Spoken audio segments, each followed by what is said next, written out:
Hey friends, it's Lauren Taylor. Thanks for joining me in my craft room today. I'm grateful to have you here for a Pretty Pink Posh YouTube video. I'm continuing on with another holiday themed box card, this time for spring and Easter. So I have my scallop box card dies and my sentiment strip dies, as well as some of the new spring and Easter products from the latest Pretty Pink Posh release. I have the layered butterfly floral stencils, the stitched egg dies, spring mug edition dies, and the big Easter cupcake dies because I love those little bunny feet. I'm also going to use the decorative butterfly stamp set and its coordinating dies. So I'm going to do all of my die cutting off camera, but let's start with some ink blending. I have a large piece of watercolor cardstock and I'm going to be using Distress Oxides and some metallic gold splatter to create a full panel of pretty much a rainbow watercolor inky fun. So I'm starting with picked raspberry and I squish some of that ink onto my glass mat and use a water sprayer to add water to the ink. And I'm just picking up that ink while squishing my paper down onto the glass board. And I'm just loving the random watercolor look that this gives. I'm going to use my heat tool. I usually use the lowest setting, but I went on the highest setting today to speed up my drying process. And I went ahead and dried all of that inky water on my background. And I did clean up my glass board before I started heating up my ink to dry it. So then I can start with my next color, which was saltwater taffy. So again, squish that ink onto my glass board, added water, and then I'm picking up that ink with my watercolor cardstock. Once I'm happy with it, I will dry it again with my heat gun and move on to Squeeze Lemonade, which is a fun, bright yellow. I love this yellow. I use it all the time. And I just think it adds a lot of fun to spring cards because it is so bright and happy. And then finally, I will use Salvage Patina. And I won't add too much. I sometimes think Salvage Patina turns kind of muddy pretty quickly with some of the other colors in the rainbow, but I still like to add it to get that pop of blue, and it does create a nice green. But in order to add more of that Salvage Patina that I love so much, I'm going to grab my blending brush and we're just going to add it with a blending brush throughout this panel of paper. It's dried completely because I did use my heat gun to dry it. And I'm just picking up ink with my blending brush and adding it to where I see some white cardstock still, or where I want to create some pretty greens with the yellow or purples with the pink. But I do add a lot of pressure to make sure that blue really shines on this card. I definitely need a re-inker for my Salvage Patina. It's getting a little dry. Once I'm happy with how much blue I have on the card, I'm going to repeat the same process with saltwater taffy. I think just from adding the yellow and the Salvage Patina, I lost some of that taffy or kind of salmony orange pinky color. So I'm just going to repeat like I did with the Salvage Patina with saltwater taffy. I don't have to add as much because this ink pad is still nice and juicy, so I'm able to add in that color where I still see some white popping out in the background. I really love how this is turning out. It does give a nice like colored egg look, which I am going to use my egg dies to cut them out. And now I'll add some splatter. I'm using a yellow gold watercolor. I'm leaning into that yellow because I also die cut my scallop box card die base pieces out of yellow cardstock. So once that background is dry, I'm going to grab my stitched egg dies as well as the coordinating decorative butterflies die set and die cut out a bunch of eggs and butterflies. This is just a little bit of what I die cut out. I will save all the extra pieces. I cut out as much as I could from that panel so I could save them for future projects. And even from this stash of eggs and butterflies, I won't use all of the eggs, but I didn't want that paper to go to waste. So I will have lots of fun egg cards to decorate with all those eggs. Now let's move on to stenciling. I did already die cut my scallop pieces out of some white cardstock because I like to use up my scraps. So you could definitely be easier on yourself by grabbing a panel of white cardstock cut to be 6x6 or whatever size you like to use with our Pretty Pink Posh layering stencils. But I had already die cut them out, so I puzzle pieced them to fit behind my stencil using my waffle flower grit mat. And I'm going to use blending brushes and the same Distress Oxide colors to add in a rainbow of flowers and butterflies. So I started with picked raspberry. I am adding that color to the left because I want to create a rainbow across. And then I grabbed saltwater taffy to be kind of the orangey color of the rainbow. Again, squeeze lemonade for yellow. And finally, salvage patina to create a bit of a green and blue. Now I am going to use the same colors scheme across all 4 stencils, so I won't show you all of my ink blending, but this is what it looks like with the first stencil. In order to help me line up my stencil, since I'm not using a 6x6 piece of paper, I just take the next stencil, layer it behind the one I just ink blended, and use that as a guide for placing my next stencil because I could see my butterflies and flowers through the stencils. Now I already had my salvage patina open, so I'm just going back the other way, starting with the blue, moving into my yellow, and then my orangey pink, and finally my bright pink to add in the next layer of stenciled butterflies and flowers. I'll repeat the same thing for the third stencil, and then finally for the butterfly and flower details, I'm going to do the exact same colors, but I'm going to go with a little bit heavier of a hand and make sure I can really see those flower details and butterfly details. Next, I'll grab my yellow die cut pieces from the Scallop box card die, and we're going to start assembling our box card base. I'll go ahead and fold on all of the score lines. I love that the score lines are these kind of small cuts, so it's very easy to fold. You don't need a bone folder. It's a great fold on its own. Next, I'm going to start adding in my scalloped stencil details. I'm going to start with my largest arch piece first by adding liquid adhesive to the back. I like to use liquid adhesive for assembling these pieces onto the base because it gives me a little bit of wiggle time to make sure that it is centered exactly how I want it before the glue is too sticky and won't move.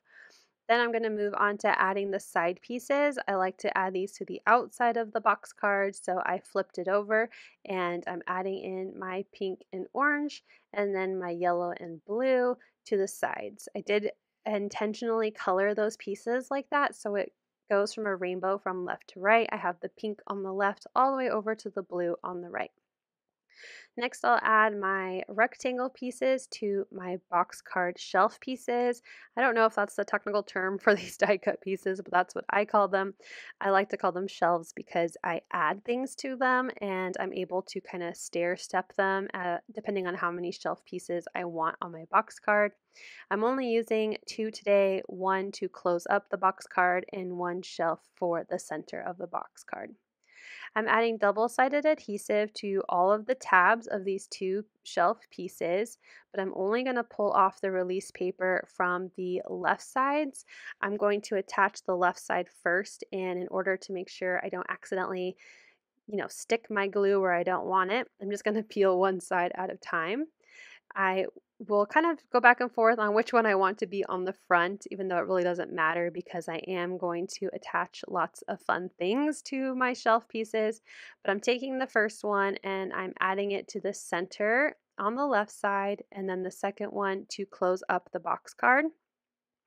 I'm going to fold them over, make sure that there's a nice crease, pull off the release paper off the other side tabs, and then I will close up my box card to attach to those 2 shelf pieces and their tabs.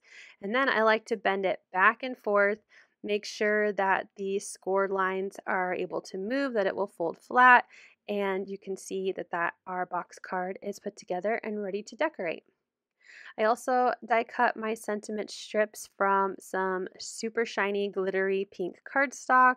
I also did my sentiment strip out of some white cardstock, and I die cut a bunch of flowers from the same shimmery pink cardstock, as well as some solid pink and all of the leaves out of green. I also die cut those cute little bunny feet out of white and kind of a pale peachy pink cardstock. I'm assembling my tulips together by gluing the 2 flower pieces together and then the stem to the back. I love that big circle. It just makes it so easy to glue flowers to that circle piece. And then I'm adding the centers of all my flowers, and I'll save my leaves and my bunny feet for later. I kind of have a dry run, you can see there, of how I want my eggs to go. I'm going to be using lots of liquid adhesive for attaching my eggs and my flowers and everything else to the box card because, like I said, I like to have that little extra room that liquid adhesive gives me before it's stuck in place in case I glue something and I don't like it. Gives me a chance to maneuver that piece around until I'm happy with how it looks and the placement of the different pieces. So I'm starting on the left here. I've added 2 eggs and now I'm going to add my tulip. I also like that I have liquid adhesive in case I need to remove an egg completely and readjust where I've placed something. I'm just going to continue on assembling all of these pieces onto my shelf. I won't show, me gluing every single piece, but I will show you how I place it. So I have another egg, my second tulip. I did try to switch up how my flowers and tulips look as I glue different pieces together just to make each one of them unique. I'm now going to add my 4 little pink flowers. I'm trying my best to also give it a balanced feel so it fits in the shape of the arch of the scallop box card. But I have, a little bit heavier on one side of eggs and the other side a little bit more flour. So just trying to create a sense of balance as I add all of these pieces together. I'm tucking in the leaves behind each of the smaller flowers, so not the tulips, but the ones where they're just a flower, until I'm happy with how everything looks. Now for the butterflies, I was originally thinking of just gluing them as is, like the eggs, but I didn't want them to get lost, so I wanted to add a little bit of brightness to them. So I'm going to grab all of the different little butterfly bodies from the Decorative Butterfly Stamp Set. I'm going to stamp all 3 onto some white cardstock using my little Misty here. I'm sorry, I'm a little off frame. I had a lot of things on my desk, and I'm using some bright pink ink from Lisa Horton. This is the Tropical Paradise Cloud 9 Interference ink pad, and I like it because even though it looks pink, there's a bit of a purple shimmer to it when the light hits it just right, and I thought it just would complement those shiny flower details. So I'm gluing the center or the bodies to the center of all my butterfly die cuts, and I'm adding 2 butterflies to the back part of my scallop box card. So this is on the arch piece, and then I will glue my final butterfly on my shelf, just mixing it in with the eggs and flowers that I have added to the center of my box card. Now that I've added all of my fun, pretty spring pieces to the card, well, except for those cute bunny feet, let's move on to decorating the front of the box card. I'm going to start by adding the scalloped sentiment strip that I cut out of that same pinky, sparkly cardstock. I will say that I have a hard time getting the sentiment after I stamp Happy Spring to adhere to this glitter cardstock, so make sure you use a good glue combination. I wish I would have maybe added a little bit of adhesive tape behind it, but I did use liquid glue and some strong magnets to keep it in place. You'll see here in just a moment, but just keep that in mind when you use a glitter cardstock. I used the same pink ink to stamp Happy Spring on that white sentiment strip, and here you can see I'm using liquid glue, but again, I would recommend using a tape, double-sided tape behind the sentiment strip with some liquid glue to really make sure it sticks, but it also helps just to have some strong magnets to keep that in place. So while my sentiment is drying, I'll go ahead and glue my bunny feet together. I just think they're so darn cute. I love the little details. So I'm going to glue the white onto the peachy pink for both of these little bunny feet. And I'm going to glue them above my sentiment strip. So it looks like my little rabbit is kind of digging under my eggs and flowers. So just the little feet are sticking out.